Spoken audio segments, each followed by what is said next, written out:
सत्र 2023-24 प्रतिदर्श प्रश्न पत्र कक्षा 10 गणित के पिछले वीडियो में हमने कुल खंड ब के दूसरे प्रश्न तक हल किया था। आज हम तीसरे प्रश्न से शुरुआत करते हैं। तीसरा प्रश्न है, दो अंकों की एक संख्या एवं उसके अंकों को उलटने पर बनी संख्या का योग 66 है। यदि संख्या के अंकों का अंतर 2 हो तो संख्या ज्ञात कीजिए। ऐसी संख्याएं कितनी हैं? इसको सॉल्व करते हैं। तीसरा प्रश्न है, दो अंकों की एक संख्या माना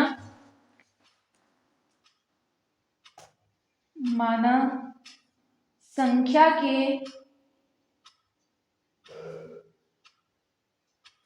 दहाई का अंक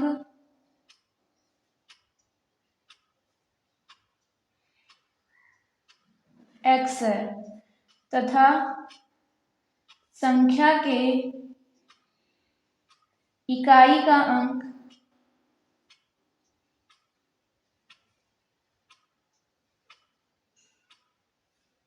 y है, तब संख्या होगी हमारी xy।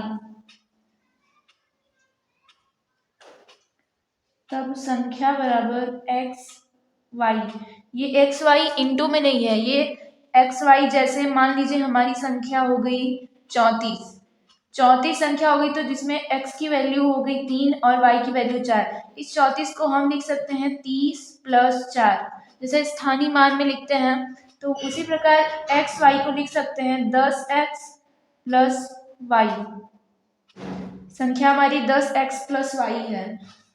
और प्रश्न, दो अंकों की एक संख्या एवं उसके अंकों को उलटने पर बनी संख्या। अंकों को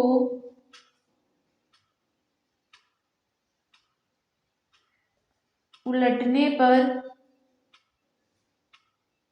बनी संख्या। यहाँ x y था तो यहाँ y x कर देंगे। जैसे कि 34 हमने एग्जाम्पल के लिए लिया था, तो यहाँ 34 का 43 हो जाएगा, तो 43 को लिख सकते हैं 40 + 3। उसी प्रकार y x को 10y + x। आगे प्रश्न है, दो अंकों की एक संख्या एवं उसके अंकों को उलटने पर बनी संख्या का योग 66 है। प्रथम शर्तानुसार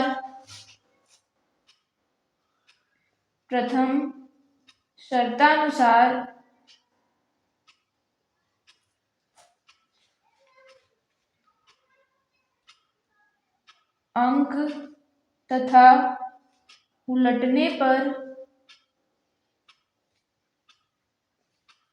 बने अंकों वाली संख्या का योग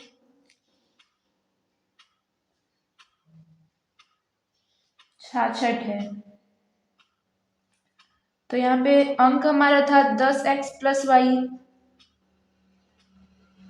प्लस अंकों को उलटने पर बनी संख्या हमारी 10y + x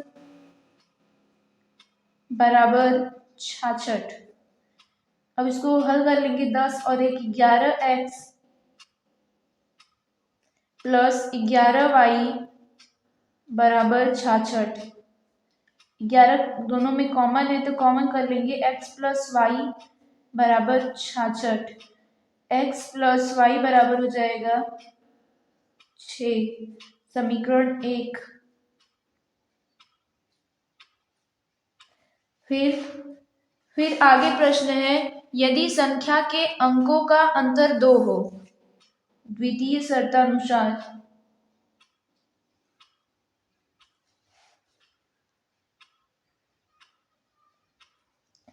संख्या के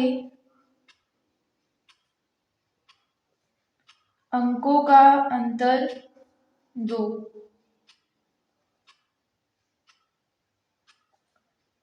हो तब संख्या हमारी थी 10x + y, मतलब संख्या हमारी थी x और y। 34 संख्या थी। 34 संख्या में अंतर हमारा 1 का है, तो 3 - 4 बराबर यहाँ पे 34 हमने एग्जाम्पल के लिए लिया था, तो इसको अगर प्रश्न ये होता 34 तो 3 - 4 बराबर -1, उसी प्रकार x - y बराबर 2।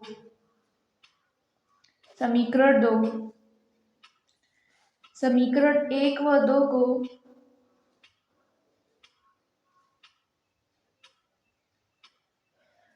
आप किसी विधि से हल कर सकते हैं, प्रतिस्थापन, बीजगणित गुणन और विलोपन विधि। समीकरण 1 व 2 को विलोपन विधि से हल करने पर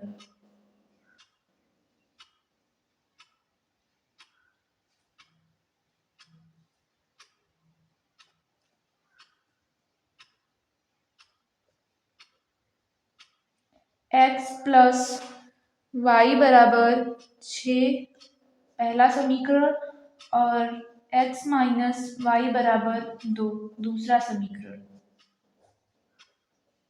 2x बराबर यहाँ पे 6 और 2 8, x बराबर 4, x बराबर 4 आ गया। अब x बराबर 4 समीकरण 1 में रखने पर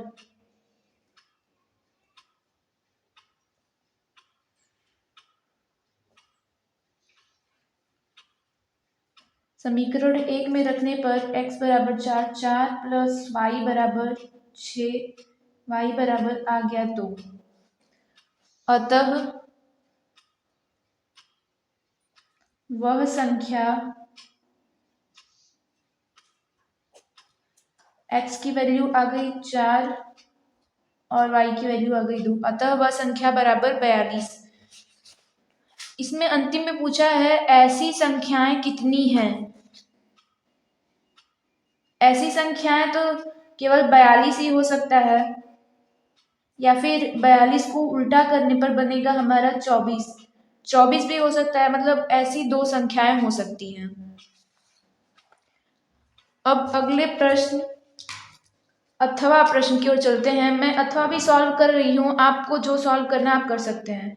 अथवा में प्रश्न है 5 वर्ष पूर्व नूरी की आयु सोनू की आयु की 3 गुनी थी। 10 वर्ष पश्चात नूरी की आयु सोनू की आयु की 2 गुनी हो जाएगी। नूरी और सोनू की आयु कितनी है?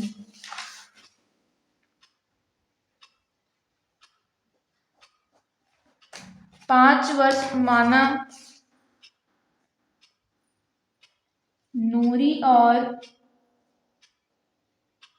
नूरी की वर्तमान आयु x वर्ष है और सोनू की वर्तमान आयु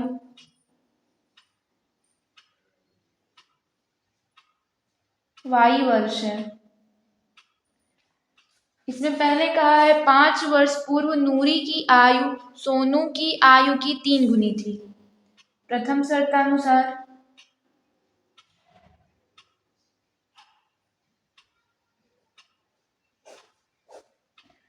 5 वर्ष पूर्व नूरी की आयु 5 वर्ष पूर्व नूरी की आयु जो वर्तमान आयु है उसे 5 वर्ष पूर्व मतलब x - 5 वर्ष। इसी तरह 5 वर्ष पूर्व सोनू की आयु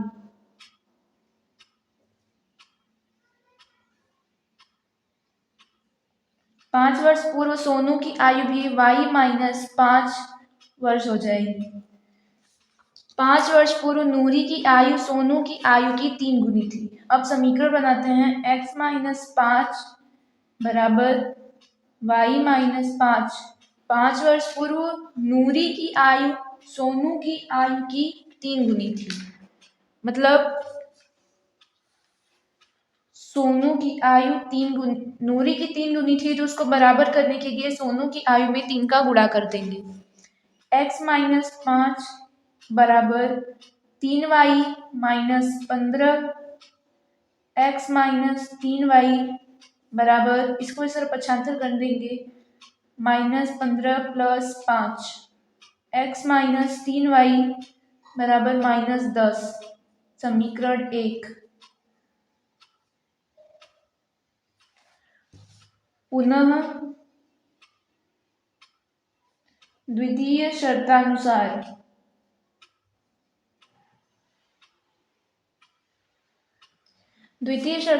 है 10 वर्ष पश्चात नूरी की आयु सोनू की आयु की 2 गुनी हो जाएगी। तो 10 वर्ष पश्चात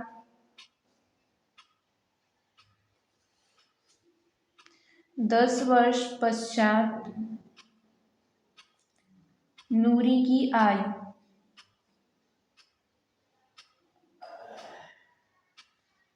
10 वर्ष पश्चात नूरी की आयु जो वर्तमान आयु है उसमें 10 जुड़ जाएगा तो x प्लस 10 वर्ष, और 10 वर्ष पश्चात सोनू की आयु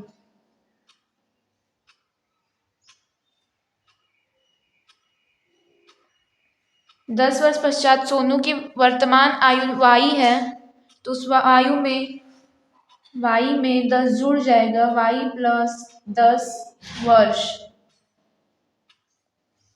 अब कहा है 10 वर्ष पश्चात नूरी की आयु सोनू की आयु की 2 गुनी हो जाएगी। x प्लस 10 बराबर y प्लस 10। नूरी की आयु 2 गुनी हो जाएगी, मतलब सोनू की आयु में 2 का गुणा कर देंगे। x प्लस 10 बराबर 2y plus 20, x minus 2y बराबर 10। समीकरण 2। समीकरण 1 व 2 को विलोपन विधि से हल करने पर हम प्रतिस्थापन या वज्र गुणन भी लगा सकते हैं। विलोपन सबसे सरल विधि होती है तो विलोपन ही लगाते हैं।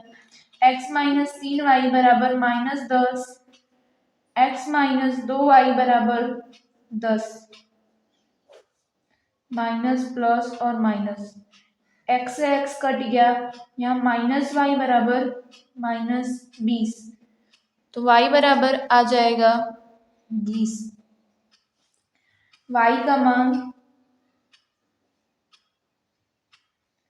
समीकरण 2 में रखने पर x माइनस 2 गुणे 20 बराबर 10, x बराबर 10 प्लस 40, x बराबर 50 वर्ष।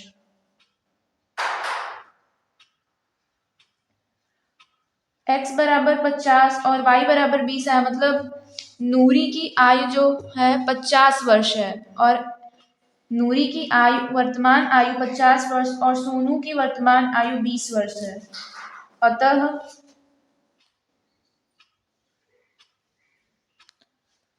नूरी की आयु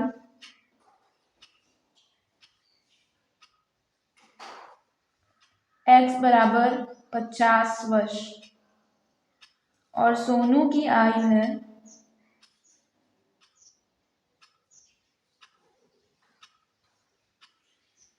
20 वर्ष। ये हो गया चौथा का अथवा प्रश्न भी। अब अगले प्रश्न 5 की ओर बढ़ते हैं। प्रश्न 4। प्रश्न 4 है, एक बहुमंजिल भवन के शिखर से देखने पर एक 8 मीटर ऊंचे भवन के शिखर और तल के अवनमन कोण क्रमशः 30 अंश और 45 अंश है। बहुमंजिल भवन की ऊंचाई और 2 भवनों के बीच की दूरी ज्ञात कीजिए।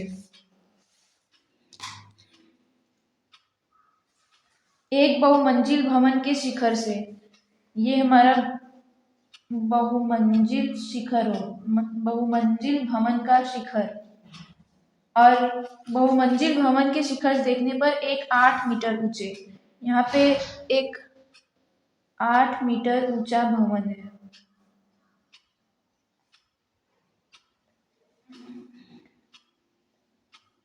ये 8 मीटर ऊंचा भवन है।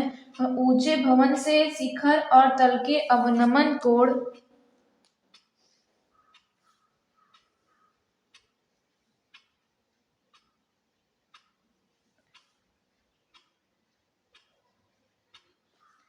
यहाँ बहुमंजिल भवन के शिखर से देखने पर एक 8 मीटर ऊंचे भवन के शिखर और तल के अवनमन कोण क्रमशः 30 और 45 अंश है। मतलब शिखर का कोण 30 अंश है और तल का अवनमन कोण 45 अंश है। बहुमंजिल भवन की ऊंचाई और दो भवनों के बीच की दूरी ज्ञात कीजिए। हम मान लेते हैं ये हमारा ए, बी, सी और डी है। यहाँ से दो भवनों के बीच की दूरी x, यहाँ पे सी डी बराबर 8 है तो यहाँ पे नाम देते हैं ई, तो यहाँ ई बी बराबर भी 8 सेंटीमीटर हुआ। माना ए ई बराबर h। यहाँ बी सी बराबर x है तो यहाँ सी ई बराबर भी x होगा। तो जो माना है वो लिख लेते हैं पहले। माना भवनों के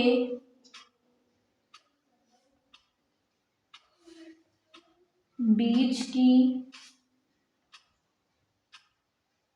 दूरी x मीटर है और ये पूरे हमारे बहुमंजिल भवन की ऊंचाई हो गई। तो हम बहुमंजिल भवन की ऊंचाई 8 प्लस h मानेंगे तथा बहुमंजिल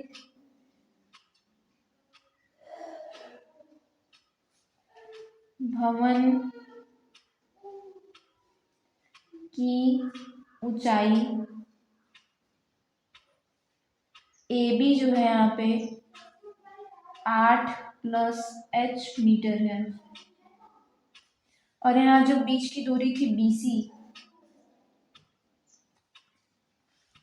अब एक एक त्रिभुज को लेकर हल करते हैं। पहले त्रिभुज ए डी ई में, त्रिभुज ए डी ई में थीटा दिया है हमारा 30 अंश, ए ई बराबर h, डी ई बराबर x। हम जानते हैं कि tan थीटा बराबर होता है लंब बटे आधार, मतलब ए ई बटे डी ई। ये tan थीटा बराबर लंब बटे आधार होता है तो यहाँ पे tan 30 डिग्री बराबर h upon x। tan 30 degree की वैल्यू होती है 1/√3। अब यहाँ से x की वैल्यू आ गई h√3। समीकरण एक इसको मान लेते हैं। अब अगले त्रिभुज ए बी सी में, त्रिभुज ए बी सी में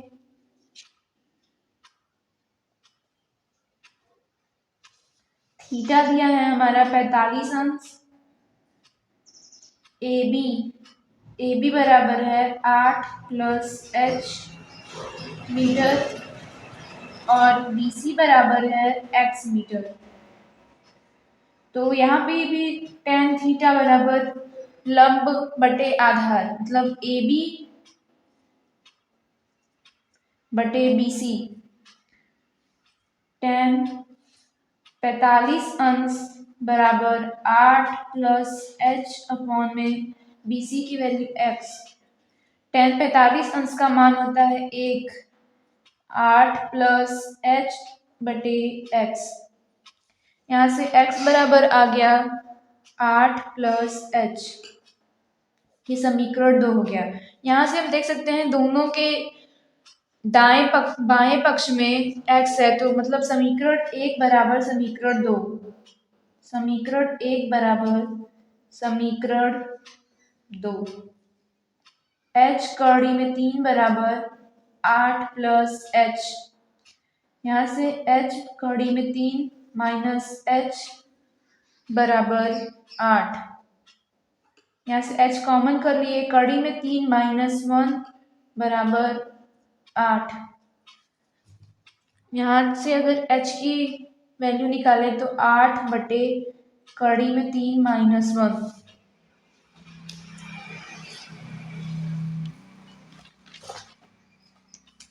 h का मान आया हमारा 8 बटे कड़ी में 3 माइनस 1। हमेशा जब हर में कड़ी दिखे तो उसका परमेयीकरण कर देना चाहिए। तो यहाँ पे परमेयीकरण करते समय इनके बीच का चिन्ह प्लस हो जाता है। बटे कड़ी में 3 प्लस 1, h बराबर हो जाएगा 8 कड़ी में 3 प्लस 1 बटे ये a प्लस बी, ये a प्लस बी और ये a माइनस बी का रूप दिख रहा है, मतलब कड़ी 3 का a square minus b square का फार्मूला लगाने पर कड़ी 3 का होल स्क्वायर माइनस 1 का होल स्क्वायर। h बराबर हो जाएगा 8 कड़ी में 3 प्लस 1 बटे 3 माइनस 1।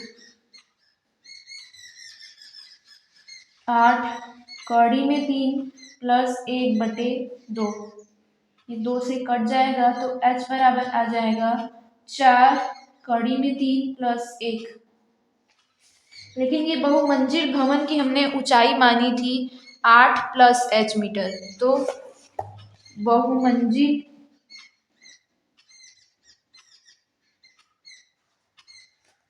भवन की ऊंचाई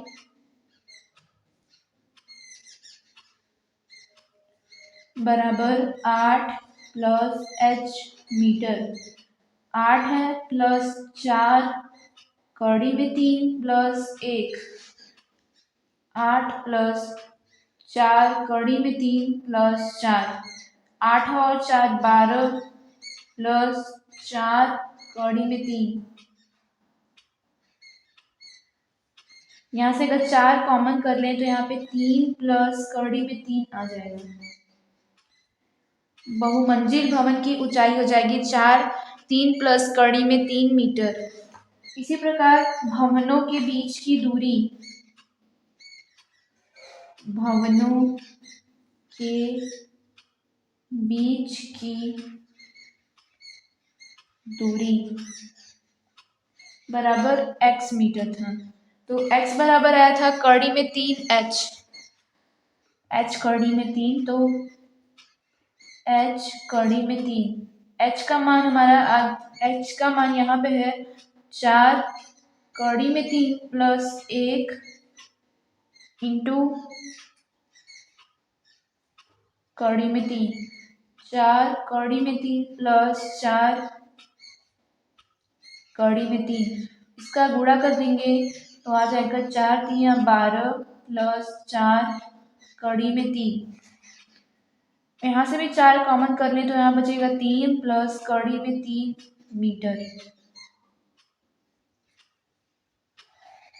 अतः भवनों के बीच की दूरी भी 4 3 प्लस कड़ी में 3 मीटर आई और बहुमंजिल भवन की ऊंचाई भी 4 3 प्लस कड़ी में 3 मीटर आई।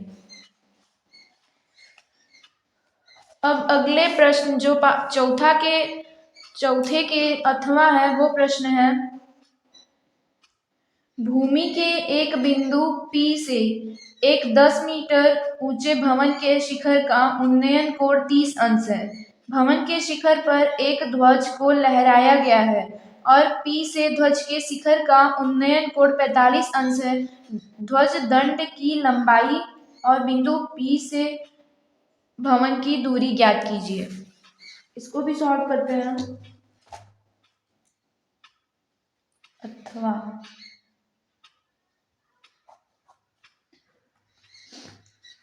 पहले तो कोई बिंदु P मान लिए यहाँ पे हमारा बिंदु P है। बिंदु P से एक 10 मीटर ऊंचे भवन के शिखर का उन्नयन कोण 30 अंश है। यहाँ पे हमारा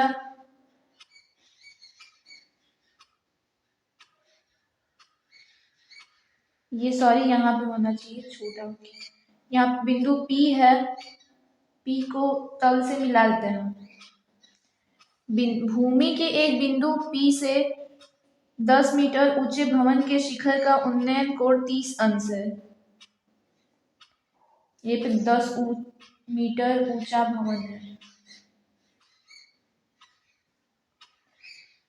अब भवन के शिखर पर एक ध्वज को लहराया गया है। यहाँ भवन का शिखर होगा तो भवन के शिखर पर एक ध्वज को लहराया गया है।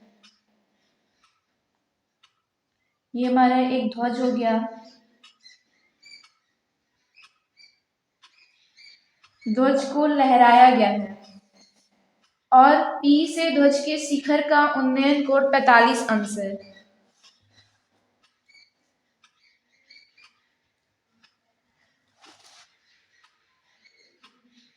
यहाँ पे P से ध्वज के शिखर का उन्नयन कोण 45 अंश है। तो ध्वजदंड की लंबाई और बिंदु P से भवन की दूरी ज्ञात कीजिए। मान लीजिए यहाँ पे Q बिंदु है, यहाँ पे R और यहाँ पे S। यहाँ से PQ की भवन से बिंदु P के बीच की दूरी मान लीजिए x है और ध्वज दंड की लंबाई h। माना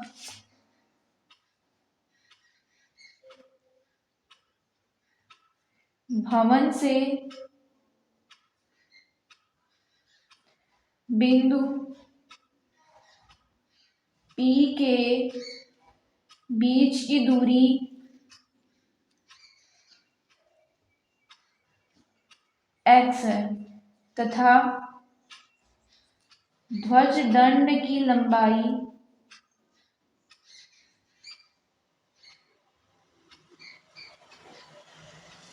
h है। तब त्रिभुज PQR में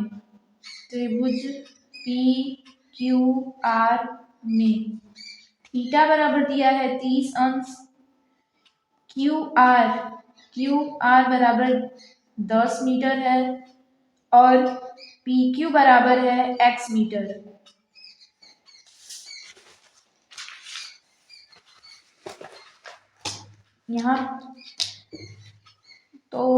यहाँ पे भी tan थीटा बराबर हो जाएगा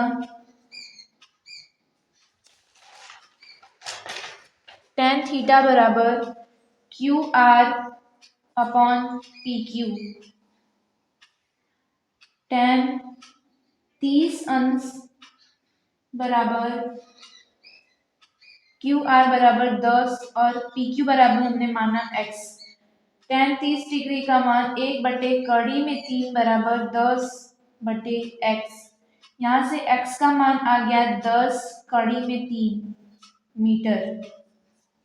इसी प्रकार दूसरे त्रिभुज में हम देखेंगे त्रिभुज PQS में यहाँ से यहाँ तक की पूरी ऊंचाई हो जाएगी 10 + h मीटर। तो QS बराबर 10 + h मीटर और PQ बराबर x मीटर तथा थीटा दिया है 45 अंश। त्रिभुज PQS में थीटा बराबर दिया है 45 अंश, QS दिया है 10 + h मीटर और PQ बराबर x मीटर। यहाँ से भी tan थीटा का फार्मूला लगाते हैं। tan थीटा बराबर QS बटे PQ। tan थीटा tan 45 अंश बराबर 10 + h बटे x। x का मान यहाँ पे आ गया है 10/3। तो यहाँ पे x का मान रख रहे हैं। tan 45 अंश का मान 1 होता है 10 + h। x का मान आ गया 10/3 10/3 बराबर 10 + h। यहाँ से h बराबर आ जाएगा 10/3 - 10। h बराबर 10 कॉमन कर लेंगे तो 3 - 1। यहाँ पे 3 का मान रखने के लिए दिया है 1.732। तो h बराबर 10 1.732 माइनस 1, h बराबर आ जाएगा 10 गुणे 0.732, h बराबर आ जाएगा 7.32 मीटर। अतः ध्वज दंड की लंबाई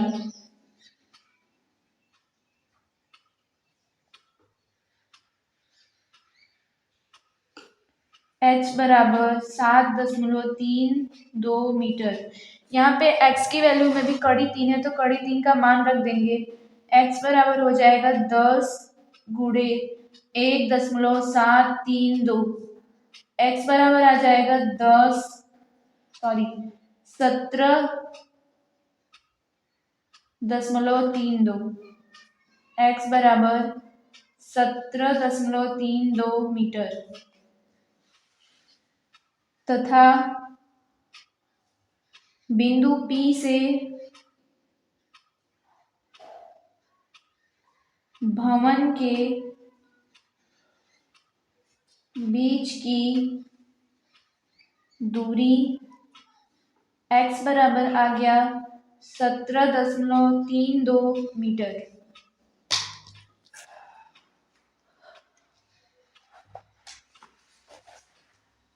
अब अगले प्रश्न 5 की ओर चलते हैं। प्रश्न 5 है, एक बर्तन एक उल्टे शंकु के आकार का है।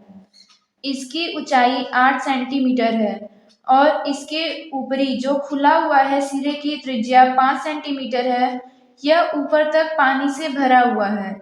जब इस बर्तन में शीशे की कुछ गोलियां जिनमें प्रत्येक 0.5 सेंटीमीटर त्रिज्या वाला एक गोला है डाली जाती है तो इसमें से भरे हुए पानी का 1/4 भाग बाहर निकल जाता है। बर्तन में डाली गई शीशे की गोलियों की संख्या ज्ञात कीजिए। पहले इसका चित्र बनाते हैं। एक बर्तन एक उल्टे शंकु के आकार का है। शंकु कुछ इस प्रकार का होता है। ये हमारा उल्टा शंकु हो गया।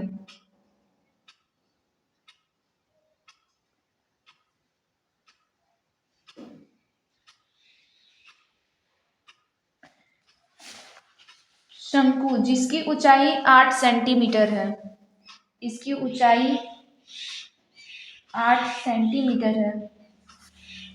इसके ऊपरी भाग जो खुला हुआ है कि सिरे की त्रिज्या 5 सेंटीमीटर है। यहाँ पे 5 सेंटीमीटर है। यह पानी से ऊपर तक भरा हुआ है, यहाँ तक पूरा भरा हुआ है।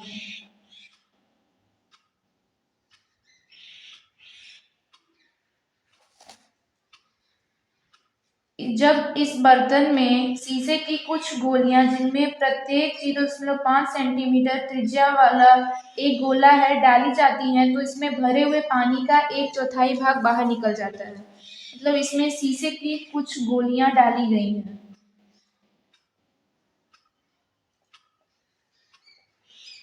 जिनमें से जब शीशे की गोलियां इसमें डाली जाएंगी तो इसका पानी बाहर आ गया है।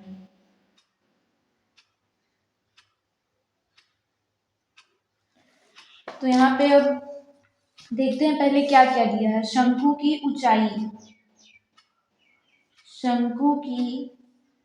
ऊंचाई 8 सेंटीमीटर और शंकु की त्रिज्या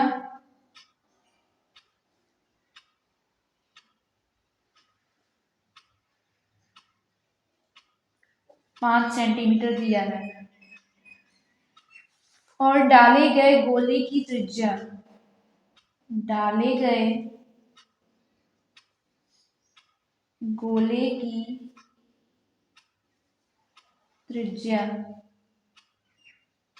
0.5 सेंटीमीटर।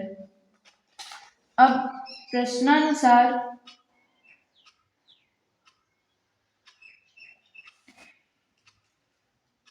जब 0.5 सेंटीमीटर त्रिज्या वाला एक गोला उसमें डाला जाता है तो इसमें भरे हुए पानी का 1/4 भाग बाहर निकल जाता है। तो प्रश्नानुसार होगा शंकु का आयतन शंकु का आयतन बराबर होगा गोले के आयतन के बराबर।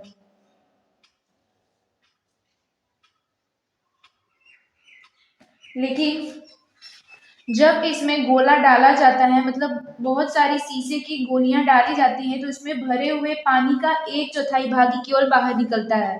तो शंकु का आयतन आयतन बट्टे 4, गोले का आयतन n गोलियां माना गोलियों की संख्या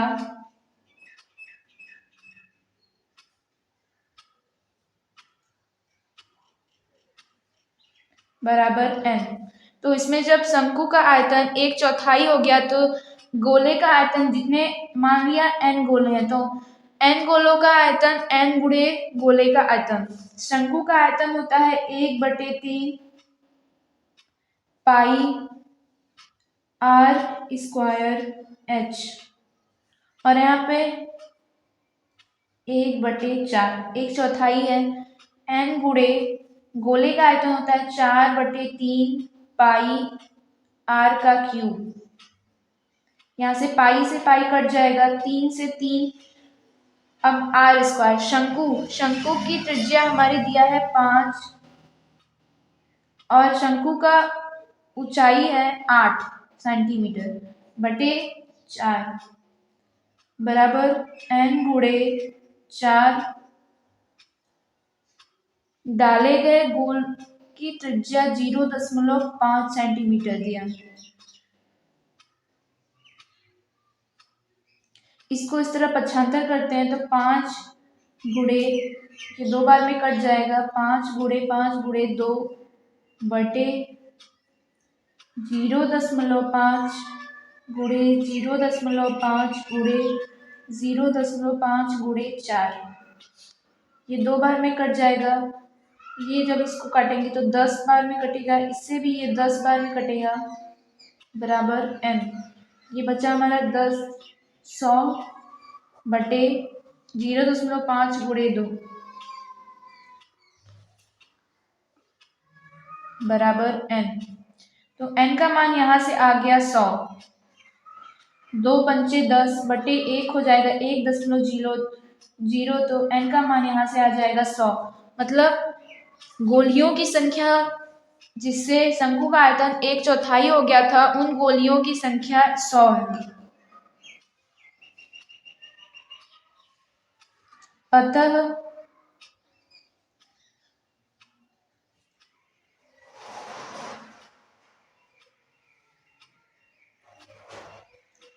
गोलियों की संख्या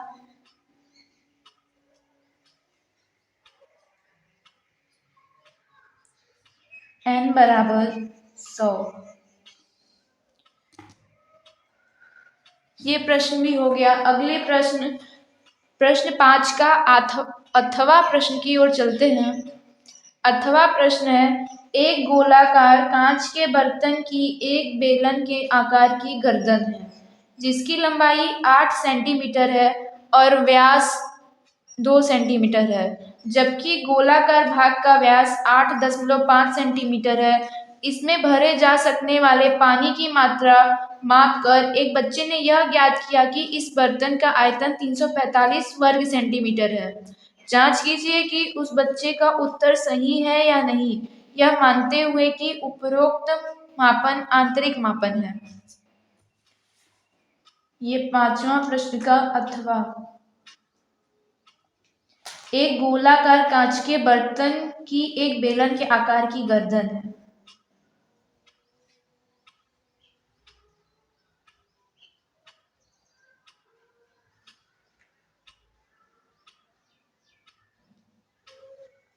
मान लिया ये मेरा गोला है और ये उसके गर्दन बेलन के आकार की है, जिसकी ऊंचाई 8 सेंटीमीटर है, मतलब ये यहाँ 8 सेंटीमीटर है, और व्यास 2 सेंटीमीटर, मतलब व्यास 2 सेंटीमीटर, और जबकि गोलाकार भाग का व्यास 8.5 सेंटीमीटर है। ये मान लिया गोले का व्यास है और उसकी माप 8.5 सेंटीमीटर है।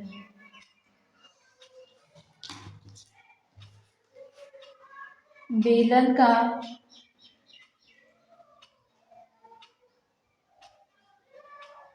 बेलनाकार गर्दन वाले गोले का व्यास 8.5 सेंटीमीटर दिया है, तो त्रिज्या हो जाएगी व्यास की आधी, मतलब 8.5/2 सेंटीमीटर। यहाँ पे जो बेलन है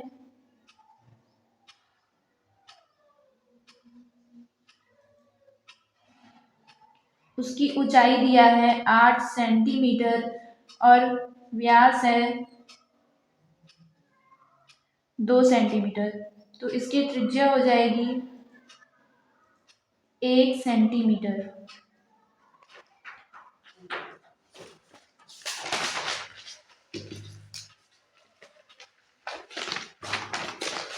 इसमें पानी भरा हुआ है। जब पानी का आयतन निकालेंगे तो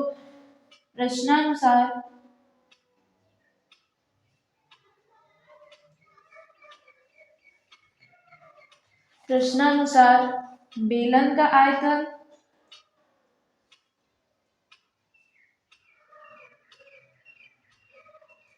प्लस गोले का आयतन,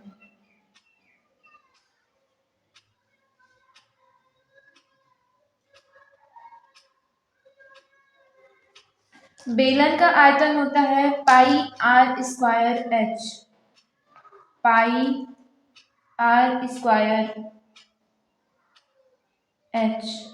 प्लस गोले का आयतन होता है 4/3 πr³। तो यहाँ पे बेलन की त्रिज्या दिया गया था 1 सेंटीमीटर, तो यहाँ से पाई कॉमन है, पाई कॉमन कर लेते हैं पहले। 1 गुणे बेलन की ऊंचाई 8 सेंटीमीटर थी, प्लस 4/3 गुणे 8.5/2 8.5/2 गुणे 8.5/2।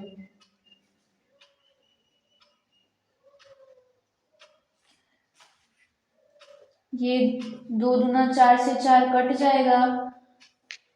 8.5 का क्यूब ये आएगा 614.125 बटे नीचे बचा 3 दूना 6 पाई 8 प्लस ये जो भाग देंगे तो 6 कम 6 0 2.35 पाई का मान यहाँ रखने के लिए दिया है 3.14।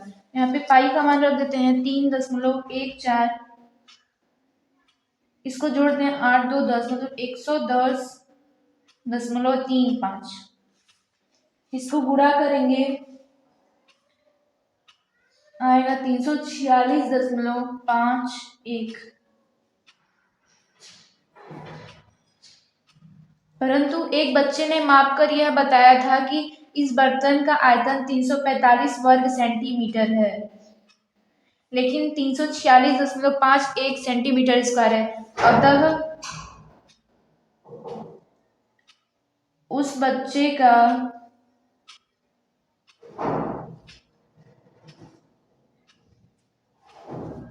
उत्तर सही नहीं है।